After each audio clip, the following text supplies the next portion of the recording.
Hanya butuh 3 detik bagi Yesus untuk mengucapkan satu perintah, dan Lazarus yang mati pun bangkit. Sekarang giliran Anda yang akan mendengar suaranya, dan keluarlah dari kuburan bernama keputusasaan. Shalom semuanya. Kehilangan terbesar dalam hidup bukanlah kematian, melainkan kehilangan harapan karena rasanya tak jauh berbeda. Betul tidak? Sekarang Anda mungkin merasa semuanya sudah mati. Keuangan hancur, kesehatan melemah, hubungan memburuk, seolah tak ada jalan keluar. Orang-orang di sekitar Anda mungkin sudah menyerah, seperti mereka yang menangisi Lazarus di kuburnya.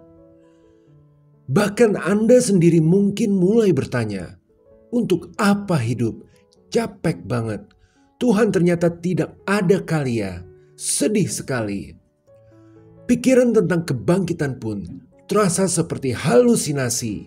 Sebab segala usaha yang pernah dilakukan hanyalah berujung pada kesia-siaan.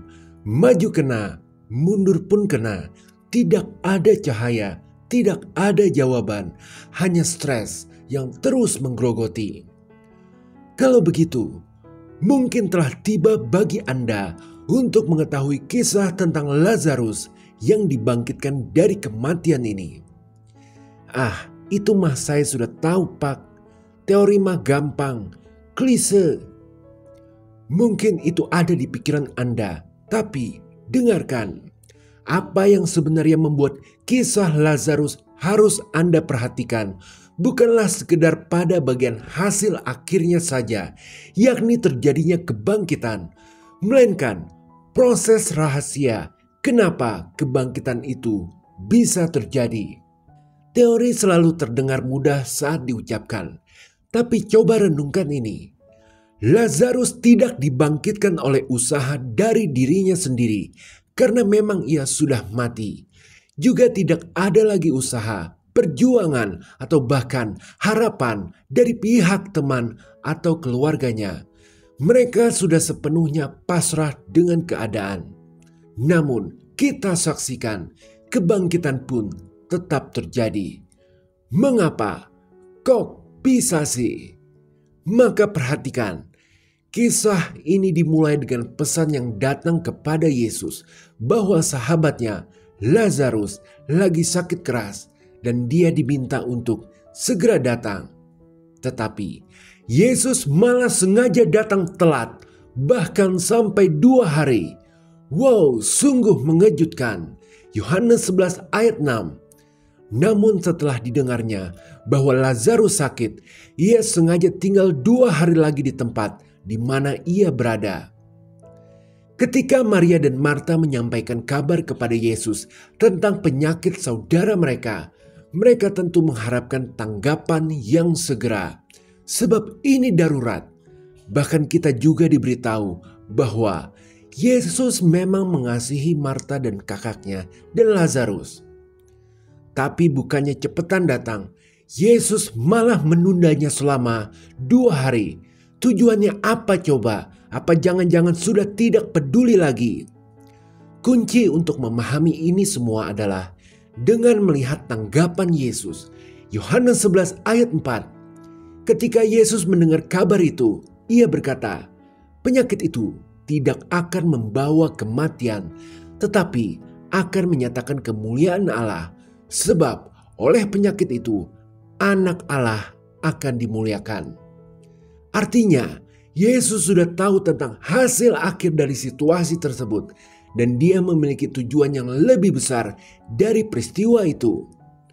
Penundaan datangnya pertolongan dari Tuhan itu bukanlah karena dia tidak peduli lagi atau bahkan bukan karena kita udah buat dosa.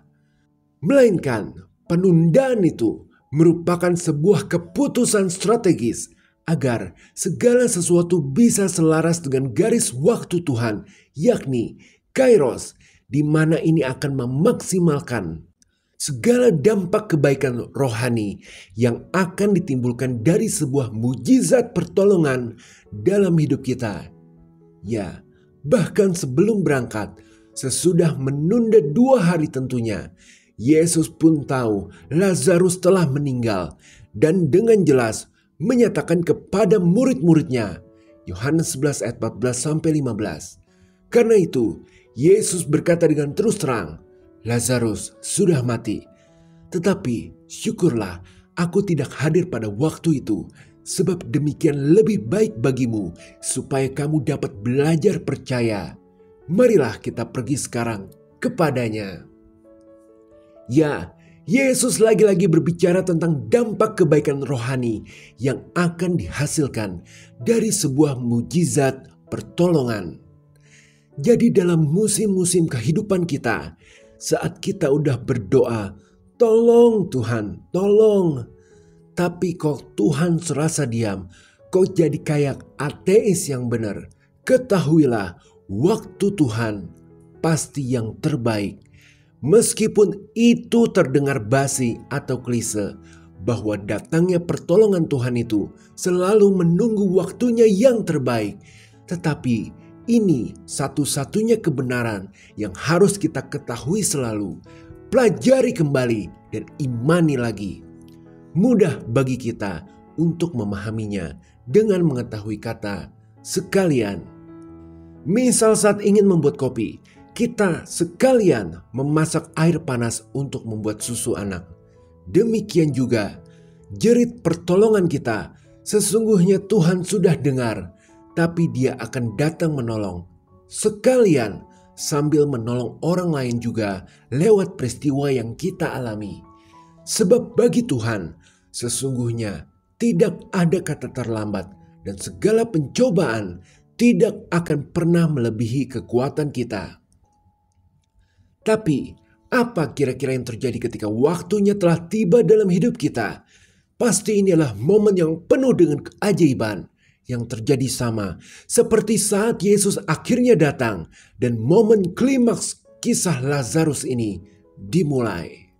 Setelah berinteraksi singkat dengan Marta dan Maria, sempat menangis bersama para pelayat dan mengucapkan doa kepada Bapanya, Yesus mendekati makam dan menyampaikan perintah singkat namun akan bergema abadi sepanjang masa.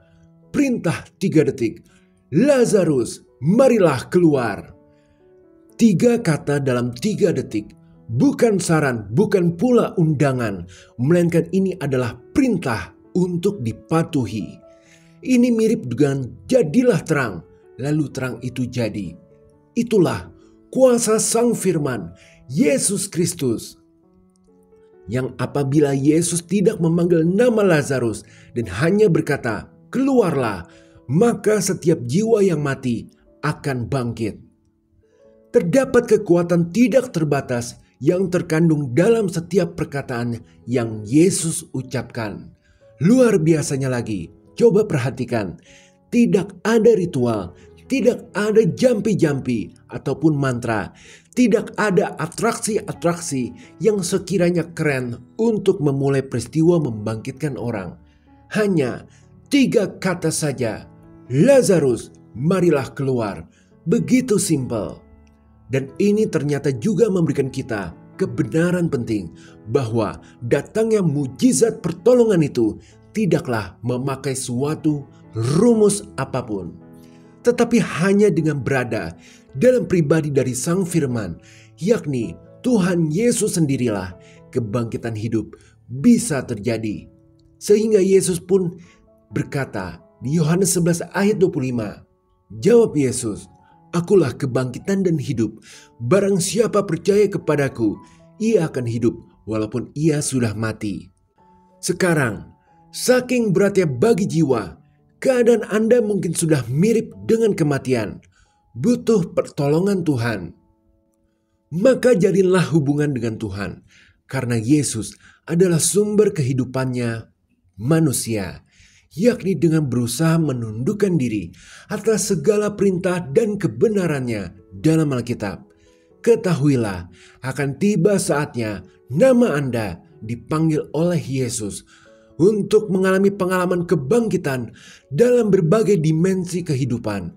Karena kuasa yang sama yang telah membangkitkan Lazarus dengan mudahnya tanpa embel-embel tetap ada dan terus aktif sampai saat ini.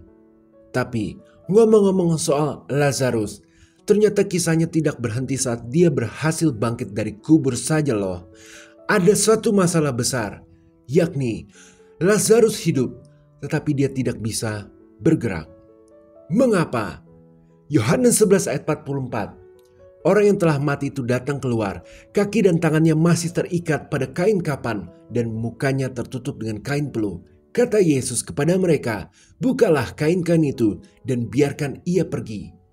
Ya, karena masih ada kain kafan yang mengikat dia. Mujizat kebangkitan sudah terjadi, tapi Yesus masih perlu memberitahukan orang supaya bisa bantu melepaskan ikatan kain-kain yang mengikat Lazarus untuk bergerak. Ketahuilah, ini bukanlah kejadian tidak disengaja, melainkan adalah sebuah urutan prinsip perjalanan umat Kristen. Perhatikan, Lazarus mengalami mujizat pemulihan kehidupan, tetapi masih membutuhkan pembebasan dari ikatan yang membatasi gerakan dan penglihatannya. Demikian pula jadinya bagi kita, orang Kristen, ketika Yesus memanggil nama kita dan membangkitkan hidup kita, kita akan mendapati diri kita sesungguhnya belum sepenuhnya bebas.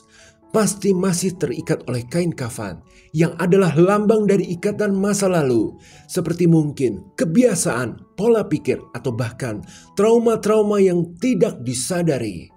Inilah yang akan menjadi batu sandungan bagi hidup kita ke depannya. Sungguh sangat penting hal ini. Jadi setelah dibangkitkan, mengalami terobosan hidup, kita perlu menjalankan pemuridan agar kita bisa tahu bahwa kita adalah orang yang telah dikuduskan, yakni meninggalkan manusia lama kita, masuk ke dalam realitas baru, yakni sebagai umat dari kerajaan Allah. Tapi tenang, itu adalah proses yang dibantu oleh Tuhan. Karena seperti Yesus yang membantu Lazarus dengan memerintahkan orang untuk membuka ikatan kain-kain itu, Yesus pun akan senantiasa terlibat untuk membantu kita agar dapat menyingkirkan hal-hal yang mengikat, yang jahat, yang bakal menjadi batu sandungan dalam hidup kita. Perasaan saya sudah menjalani semuanya itu, tapi kok belum mendapat terobosan. Sampai kapan coba? Kalau begitu, maka ini terdengar seperti Marta yang di awal sempat menolak untuk membuka kubur karena sudah ada bau busuk. Ketahuilah, bau busuk adalah senjata iblis untuk menggagalkan iman kita. Marta sebenarnya prihatin ketika Yesus memerintahkan batu untuk disingkirkan dari makam. Yohanes 11 ayat 39. Kata Yesus, "Angkat batu itu, Marta."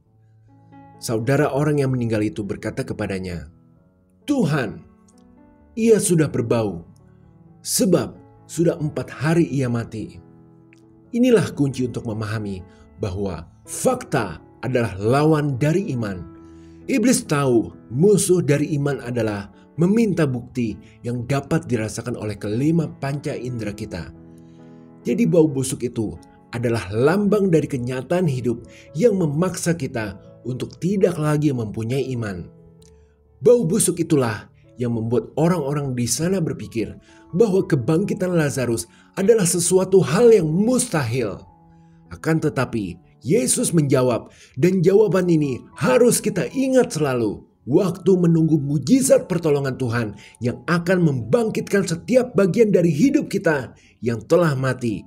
Yohanes 11 ayat 40.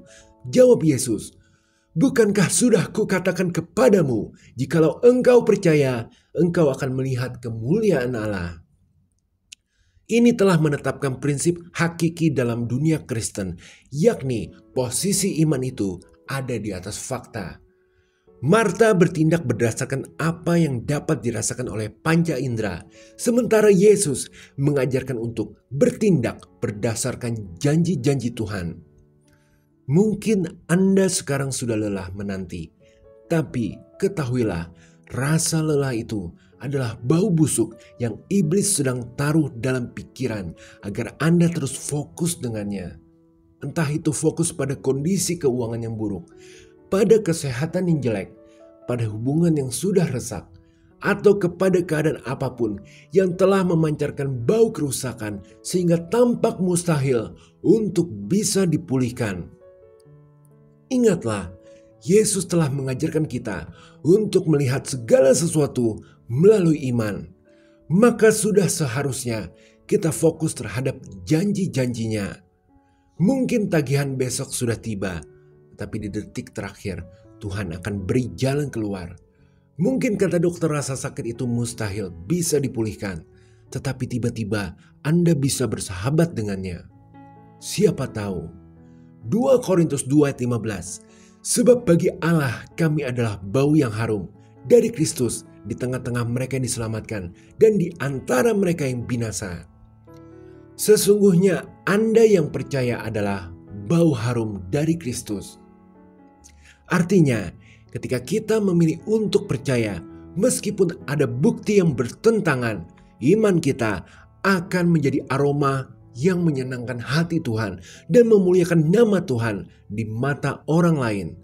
Sekarang perhatikan, ketika Marta akhirnya memiliki iman kembali, dia langsung segera melihat kemuliaan Tuhan dengan kebangkitan Lazarus.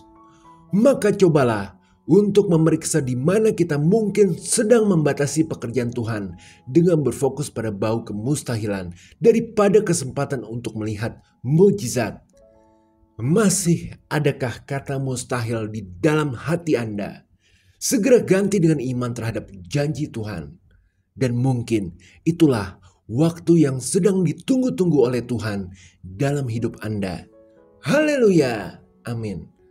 Sebagai pengingat, kisah kebangkitan Lazarus mengajarkan lebih dari sekedar mujizat. Ini adalah gambaran tentang bagaimana kuasa Tuhan yang dapat bekerja dalam kehidupan manusia, baik di masa lalu maupun hari ini. Penundaan yang dialami sebelum kebangkitan Lazarus mengajarkan kita bahwa penantian seringkali bertujuan untuk memperdalam iman dan membawa kemuliaan yang lebih besar. Suara yang berkata, "Lazarus, marilah keluar," adalah simbol kehidupan baru yang ditawarkan kepada setiap orang, bahkan di tengah situasi yang tampaknya tanpa harapan. Kain kafan yang membungkus Lazarus mengingatkan bahwa kebangkitan seringkali hanya permulaan. Proses pembebasan masih harus dijalani. Pertentangan antara iman dan kenyataan fakta menuntut kita untuk percaya pada janji-janji Tuhan, bukan hanya pada apa yang terlihat. Kisah ini relevan hingga kini. Perintah Yesus yang hanya 3 detik, lebih dari 2000 tahun yang lalu, masih bergema, mengingatkan kita bahwa tidak ada situasi yang terlalu sulit bagi kuasanya. Kebangkitan Lazarus adalah jaminan bahwa kehidupan selalu mungkin, bahkan di saat segalanya tampak mati. Haleluya, amin. Jika berkenan berikan like, share, subscribe, serta komen. Tuhan Yesus memberkati.